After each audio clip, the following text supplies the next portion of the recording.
সকাল সকালে এসি আর হিটার এত চেঁচাচ্ছে কেন? ওদের তো তুমুল ঝগড়া, পীড়িত হয়ে গেল নাকি? আমিও বুঝতে পারছি না, ভালো করে কান পেতে শোনো তো দেখি কি বলছে ওরা। হেহে, আমার কাজই হচ্ছে গরম করা। শীতকালে আমার খুব কদর থাকে।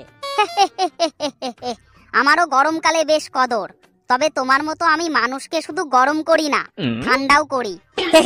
তোমার তো বেশ ঠান্ডা মাথারই কাজ। তোমার যত ভালোই কাজ হোক, মানুষ আমাকে জড়িয়ে ধরে আর তোমাকে দূর থেকে চালায়।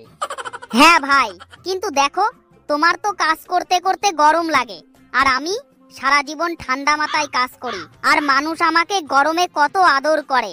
আমার জন্য সবাই খুশি থাকে। আরে লেওড়া, তুই কি ভুলে যাচ্ছিস? ঠান্ডায় মানুষ তো আমার জন্য পাগল হয়ে যায়, আমায় জড়িয়ে ধরে বসে থাকে রে। সেটাই। কিন্তু জানিস আমাদের জীবনের বড় স্ট্র্যাটেজি কি? কি ভাই? আমাদের কাজ শেষ হলেই মানুষ সুইচ অফ করে দেয়, তার উপর আবার বিদ্যুৎ বিলের জন্য মানুষ আমাদের দোষ দেয়।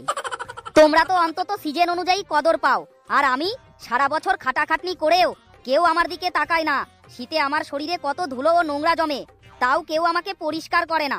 গরম আসলে আবার ওই অবস্থায় চালু করে দেয়। আর যত নোংরা সব তো আমার গাড়ির উপর এসে পড়ে। তোমরা তিনজনের কেউ ভালো না। বেশি বেশি কারেন্ট পুরাবা, মালিকের বিল দিতে কষ্ট হয় না। এই বাড়া, আমি কোথায় রে বেশি কারেন্ট পুরাই? আমার থেকে এসি আর হিটার বেশি কারেন্ট পুরাই। আমাকে কিছু বলতে আসবি না, তাহলে কিন্তু উপর থেকে তোর গায়ে হিসু করে দেবো। এই যে মিস্টার ফ্যান, মুখ সামলে কথা বলবেন। আমি বেশি কারেন্ট পুরাই মানে? আমি তো সামান্য 3 মাস কাজ করি আর 9 মাস বসে খাই। আমি কোথায় কারেন্ট পুরাই? না মানে আমি আর কি কথাটা তোমাকে বলতে চাইনি। ও, তার মানে আমাকে বলছিস? হ্যাঁ হ্যাঁ, তো আমার কাজই তো রাজকীয়। আমি আরামদায়ক পরিবেশ দিই, আর তুমি কেবল ঘুরঘুর করেই কাটিয়ে দাও। ঘুরঘুর করে কাটালে কি হবে? তবু আমি গরিব মানুষের কাছে রাজকীয়। তোমার মতো লাখ লাখ বিদ্যুৎ বিল পুরাই না। তোমার খরচ দেখে আমাদের মালিকের আলু মাথায় উঠে যায়। সে খবর রাখিস বাড়া।